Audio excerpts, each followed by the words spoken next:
Life is about relationships, all kinds of relationships. And what is at the center of a relationship? Communication. Communication with yourself, with your partner, with everybody around you, and communication not just verbal, but physical, emotional, intellectual, spiritual, from all perspectives. Communication is at the center of our relationships. And in fact, communication is much more about listening than about talking. You know, there's this very classical and old saying that we have 2 ears and just one mouth.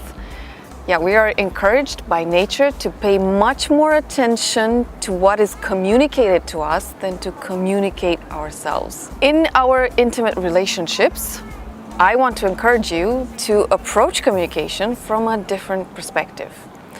First and foremost, I want to tell you that, in fact, we ignore or we put to the bottom of our priorities communication. And we do that with a very good intention or on a very good and positive ground.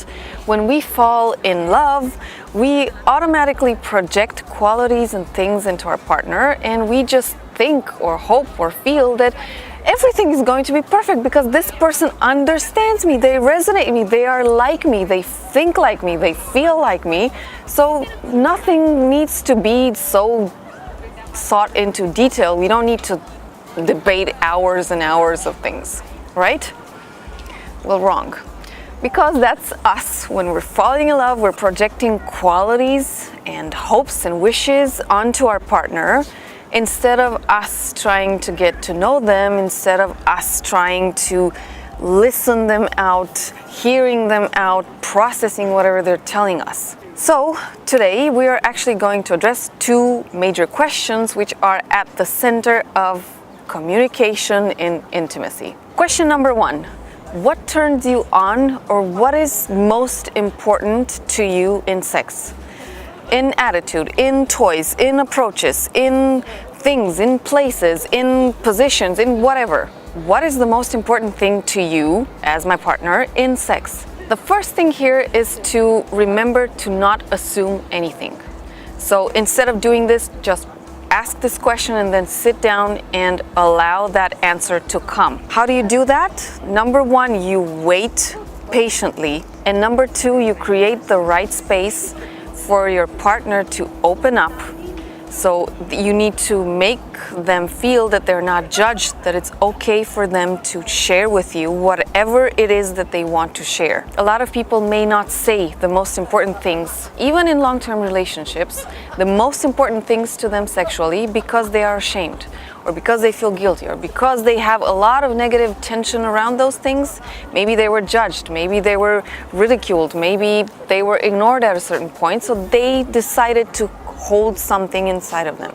Now, this is especially the case with relationships which are just beginning, but it sometimes can happen also in long-term relationships. And there's a reason for that also.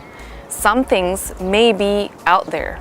Some things may be horrible. Some things may be disgusting, maybe messy, maybe immoral, maybe illegal, maybe whatever. They may be out there.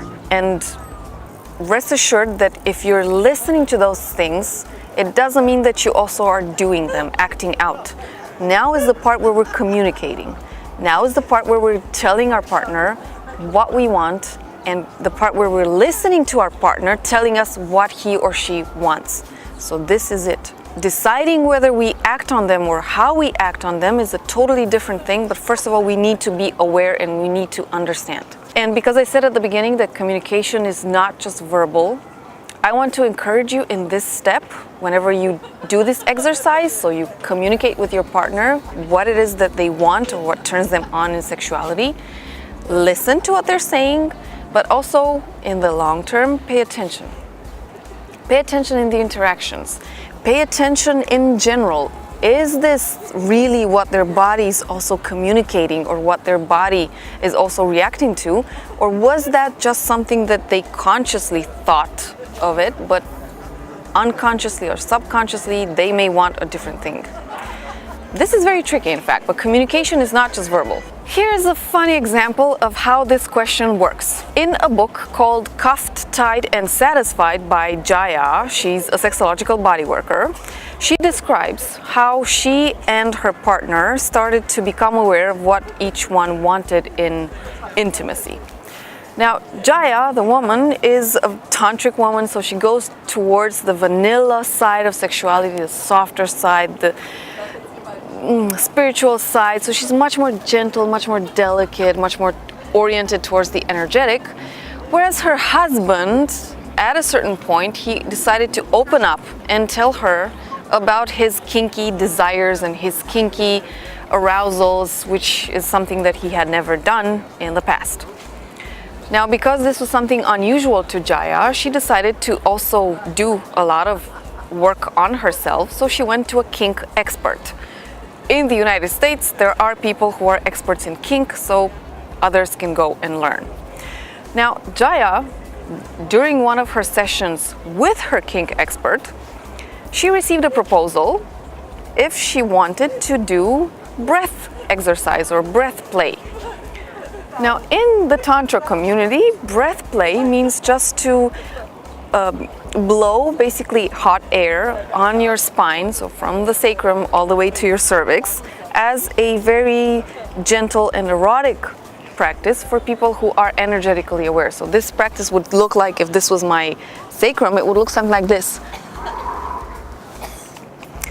Now, when her kink expert proposed, she obviously assumed this is what it meant. So she gladly and openly said, yes, sure, I would love to do work play. Okay, so 2 minutes in the exercise, she's rolling on the floor, barely breathing, trying to catch her breath, also smiling and laughing.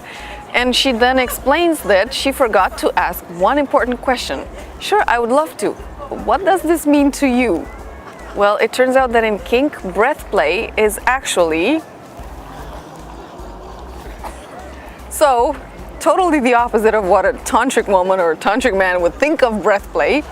She was taken by surprise. Obviously, she did not die, so he didn't choke her to death or anything, but still, this was a huge reminder for her to get clear on what the other person wants. This is a funny example of how you get clear or not on whatever a sexual practice means to each person involved. But remember that sometimes things are not as funny or not as easy, so situations can often go in very strange places, or people may want, as I said earlier, very unusual things. So it's first of all important to get clear on what those things are. This is the role of the question. Question number 2 is, how do we go about a turn-on that we do not both like?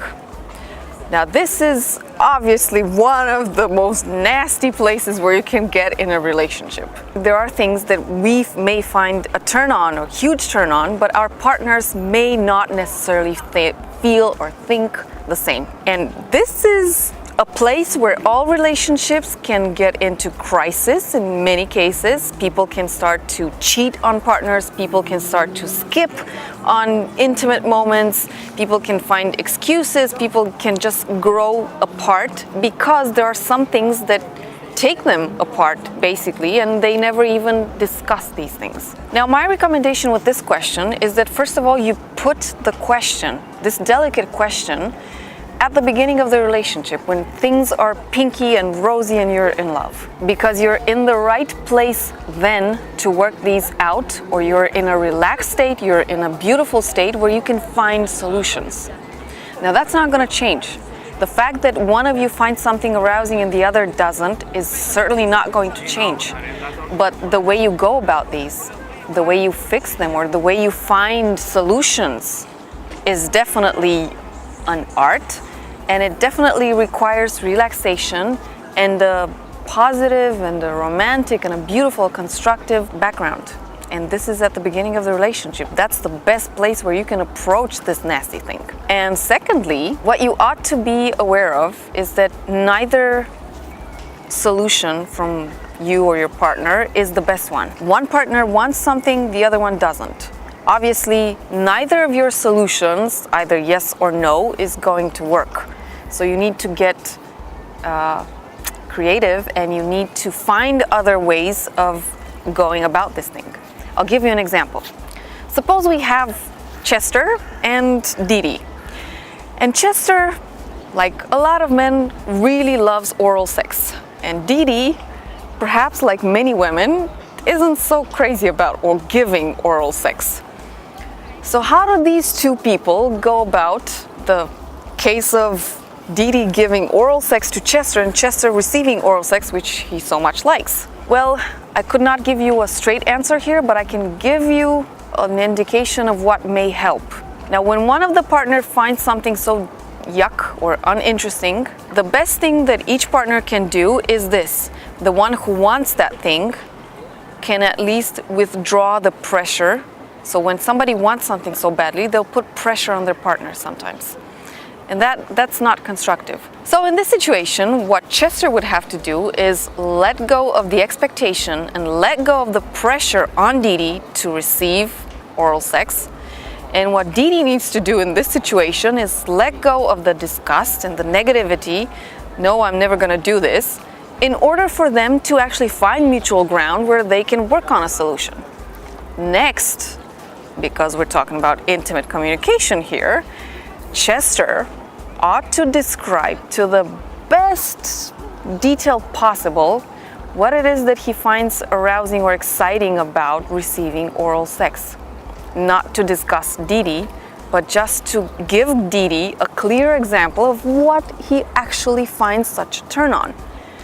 And if Dee Dee is relaxed, then she can understand and process whatever Chester's telling her, and she may find other things that can replace giving oral sex, which can be as pleasurable or even as, I don't know, creative or more creative than receiving or giving the classical oral sex. Now, if both people are so firm in their positions, obviously this kind of communication and this kind of interaction where they can find out their solution isn't possible. So that's why go about this question at the beginning of your relationship and go about it in the most relaxed way possible from both sides. Now, this was just one example. You can think of a lot of other crazy things like anal sex or like, what do I know, spanking or using God knows what toys or God knows exhibiting yourself in God knows what public places and so on. So you can find a lot of things where both partners have different attitudes and different perspectives on the subject. And again, if you want to turn this into positive communication, you want to open the subject up, first of all. And you need to go there, you need to have the courage and the balls, whether man or women, to go about this discussion as soon as possible and not let it come up later on in the relationship where things may not be as pinky or as rosy, and that is not the best place where you can address it.